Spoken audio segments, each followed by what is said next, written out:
Hello, this is Nathan, better known as CrazyhermitDM, and this is my podcast, The Hermit's Homebrew. Joining me today is Kilk, who can be found on TikTok as well as Twitter, and Nick, who plays in my personal home game. A D&D historian that wrote the book Slaying the Dragon. His name is Ben Riggs. I've done a little bit of research on this and his stuff. He made a little bit of a splash on Twitter or X, depending upon what you want to call it, and your thing, whatever. We won't get into that part, but but because he's a historian, his opinion holds some way among the community. He says that the golden age of tabletop gaming is over. And the simple reason why is because of like the OGL last year. I'll read verbatim what he wrote on X. It was basically the golden age of tabletop RPGs is dead. We're watching the bright and special time of the tabletop RPG industry pass away before our eyes. Around the start of the 2010s, we saw the dawn of a golden age, or as I think I've called it on this podcast, a renaissance of tabletop gaming role playing. He's blaming kind of the OGL debacle. I'm sure you both are well aware of it, just because you guys kind of keep a little bit aware of the news of what Wizards basically tried to gouge out the third party like content creators. And right. he thinks because like you have like Critical Role that's now making Daggerheart and Candle Della Obscura, I think is how it's pronounced. You have Matt Colville making his own tabletop thing. You quite possibly in our age of information with the internet, showing that basically these content creators could very well dethrone Dungeons and Dragons as the entry point into tabletop gaming. And all these people, like Matt Colville's tabletop RPG, if you do research on it, it made $4.5 million on Kickstarter. It's absolutely insane. And then you have all these indie creators with, it is just an amazing time to be in board gaming and tabletop gaming. But he is claiming that age is over just because Hasbro or Wizards of the Coast, whatever you want to call them, negative or positive.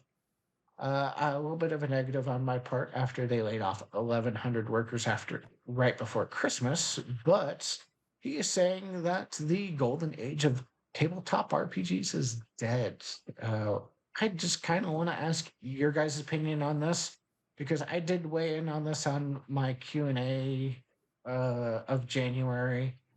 I think personally that it's not dead. I think it's progressing. I think it's changing. It is not what it once was. Obviously, just because we have the internet, we have these podcasts, it isn't gonna be the 90s again where tabletop gaming just kind of goes stale. I think we have too much freedom of information above us to know what the truth is, or all this just like with the internet, we have so much expression of creativity just bursting out like a supernova. There's no way this hobby in general will go stale again. And I think I agree 100%. Yeah, I think that you kind of nailed it right there. The hobby itself, I feel like, is doing very well. It has a lot, like you said, there's big creators around. The internet has given it more visibility, which is really big. And I think where he might be coming from, right? He talks about the changes that Hasbro tried to make in the scene and how it was not received well by the community. And then the community realized, Dungeons and Dragons is great from Wizards of the Coast, but I think they're realizing that we don't need the Dungeons and Dragons books. We don't need that engine to play this game. You can play this game with any manner of system, right? That just makes sense to you. And all D&D DMs do it. I don't think I've ever met a single one that has ever said, I follow rule of the law in the books no matter what. You know, everything is tracked. No, it's all you're creating your own stuff, even if you're using the Forgotten Realms to do it. And there's been a few missteps, right? We talked about Hasbro a little bit when the Age of Sigmar came out for Warhammer, right? That was also not well received. So now you have Games Workshop doing another thing that's not well received. So, like you said, you're in a progressive stance. I feel like we had identities for these titles before, and I feel like because of the corporate changes here and there, I think some of those identities have gotten a little muddled. But I think that and we don't Yeah. have that anymore, right? We don't have that. This is D&D, and like we're excited about it because there's just so much other cool stuff out there to also be excited about. Exactly, and I to your point about Hasbro doing their thing, you know, that wasn't so well received. You know, the only thing that they're really doing, like in my opinion, is they're stopping the monetization Right. of such things of their product, right? Or they're trying to do that. I don't know if they actually have. They It's like failed horribly, unfortunately, with the third party creators at least. yeah. Well, I would even say Like, it's not fortunately. hard to make your own if you have the Yeah. dedication. Well, yeah. D&D has existed for such a long time. The rules have existed for such a long time that it will never be. It may be the intellectual property of Hasbro, and they may be able to file all sorts of claims or whatever, but they are never going to be able to own the spirit of D&D. And it's people like Nathan, and it's people like Matt Mercer and Critical Role and all of these great content creators that that are making it what it is. And I don't think that the golden age of gaming is over. Honestly, I think that couldn't be any further from the truth. And the reason for that is these things. It's these D&D podcasts, it's these live streams, it's now we have TV shows and we have a movie and we have all this stuff. It's so not dead. It's more alive It's than just it's ever been. progressing in the way that maybe not Hasbro, who owns Exactly. Wizards of the Coast, it's progressing in a way they don't want it to progress. They want to stay basically the king of the hill in video game terms. Right. But what they never what they never what they don't understand is that they'll never be Well, king of the hill. they still are. Not in, well, they Yeah. they kind of are right now, right? Well, okay. But it's they're in losing terms their of chunks, ownership, right? in terms of ownership, absolutely.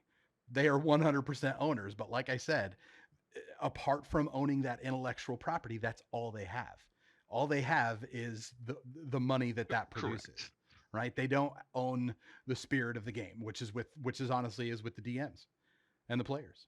Well, even like, what was it when the OGL debacle came out? I think I talked to you, Nick, and I know I talked to Chase about this a couple of times. Just like, because I am building a campaign guide to our setting because Chase wants to run our in my world. Like that is the biggest flattery I could ever have, and Brent wants to run in my world as well, and that's the biggest. I have two people that want to run in my own setting. That is, I don't even know how to put that into words right now, but that's beside the point. But like I told you guys, I'm thinking about literally going back and making this a little more system agnostic, just in case we switch to a different system. Just because I don't agree with what Hasbro like.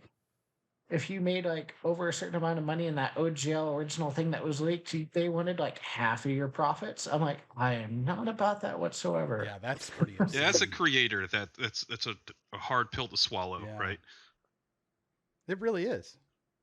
Oh, because I'm using your platform, I owe you money? And- Please. Then so do all the other streamers that are streaming video games.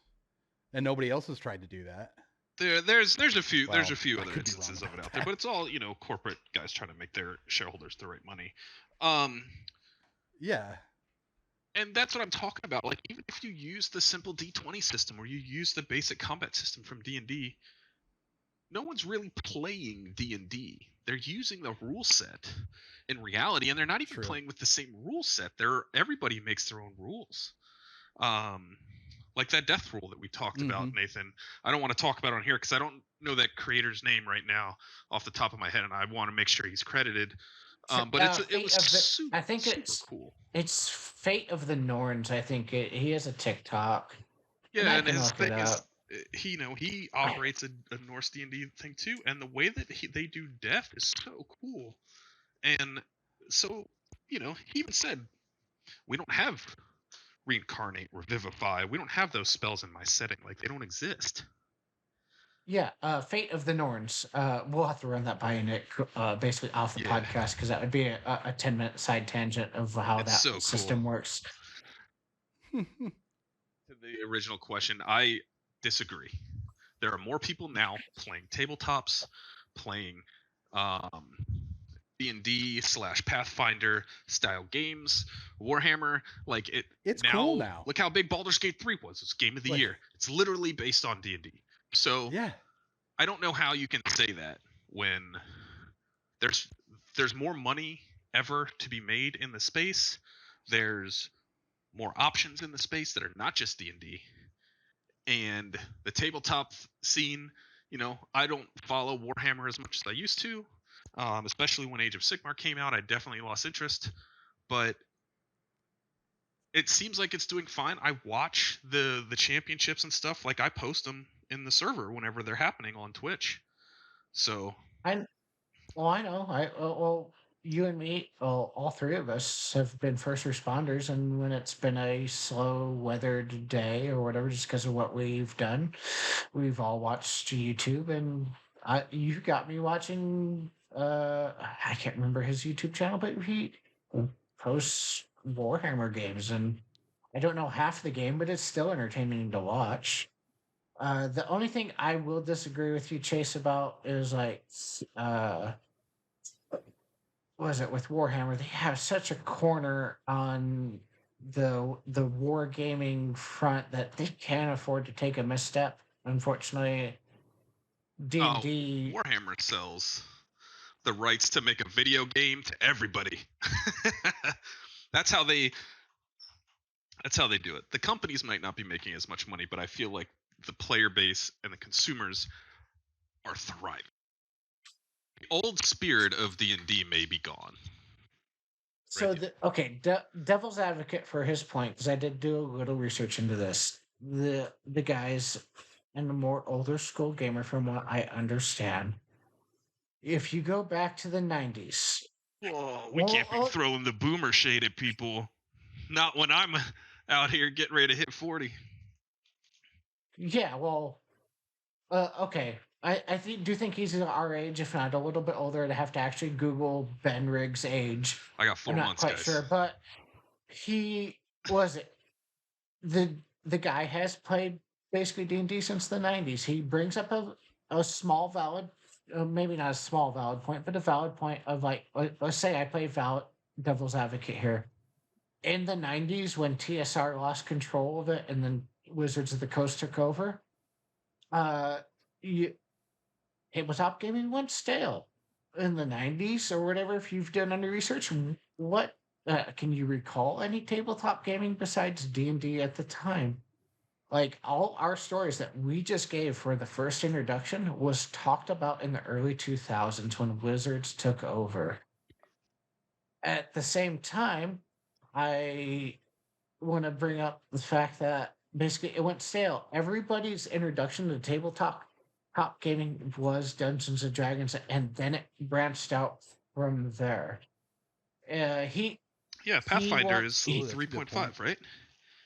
yeah, At its core. Pathfinder is it. Well, I think what he means is that that people start with D&D and they move on to the other tabletop games, because like that's where you find all those D&D games, right? Like I have a cousin that played like Commander or something like that. Like he played like some crazy military tabletop game. But like D&D, like right now, it doesn't have the hold over tabletop gaming like we just mentioned Warhammer. Like when you think wargaming at the moment, it's Warhammer. They own wargaming yeah. right now. Maybe Yeah. I think the secondary one that comes even close, and it's not even close. I think there's some game called Horde.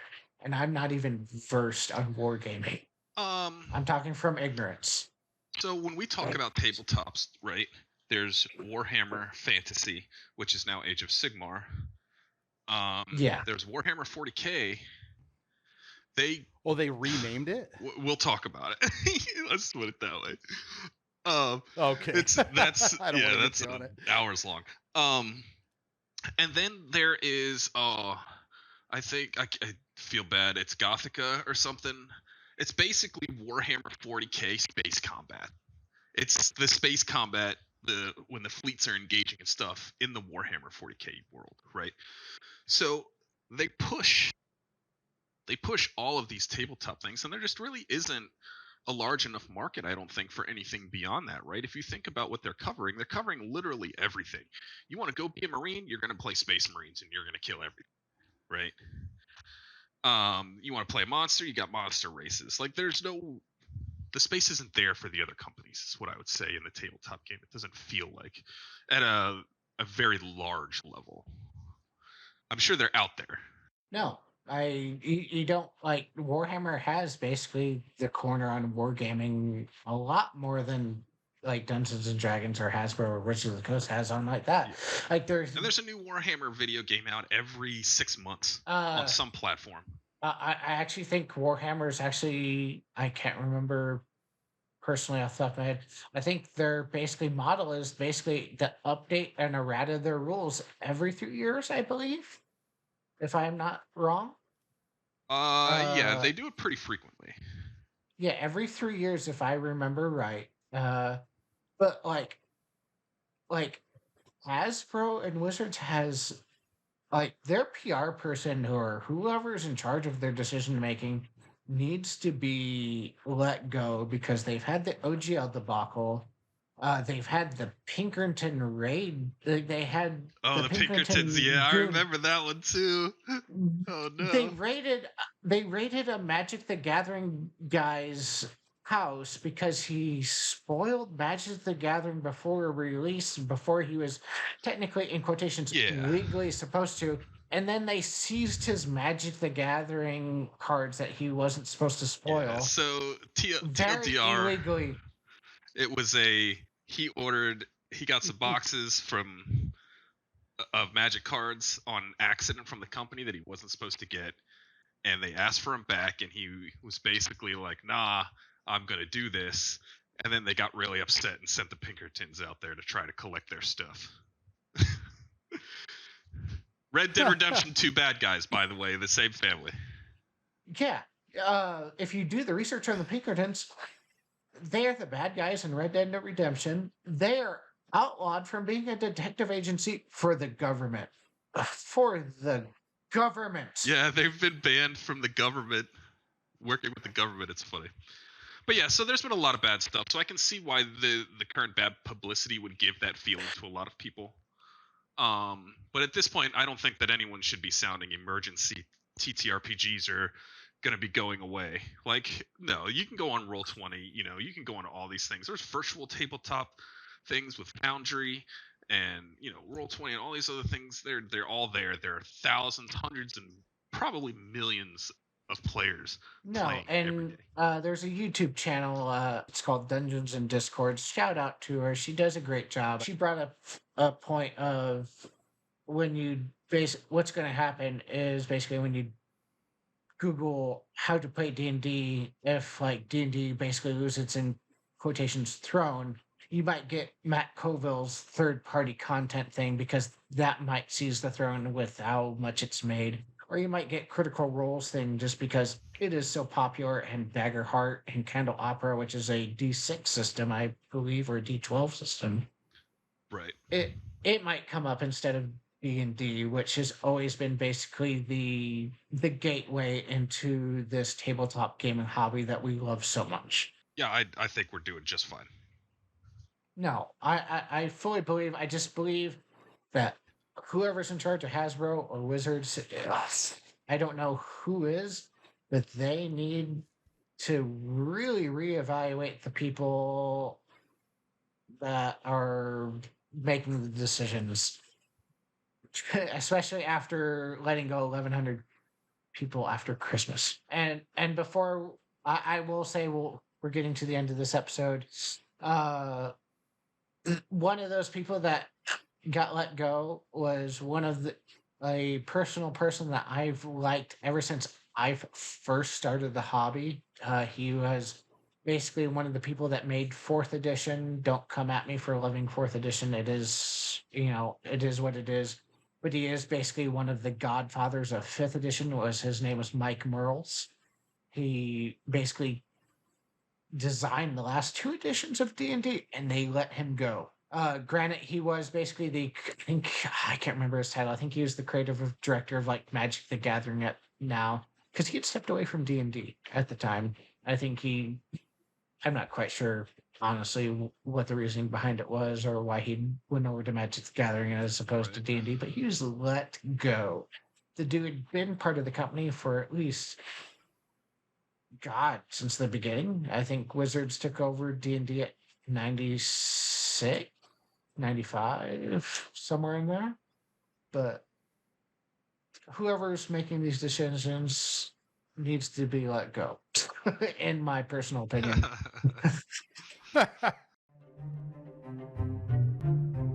Hey everyone, I'd like to thank you so much for watching this episode of the Hermit's Homebrew. We have another episode coming out next Wednesday. Please like, follow, and subscribe to the podcast and support us as we continue to level up and grow.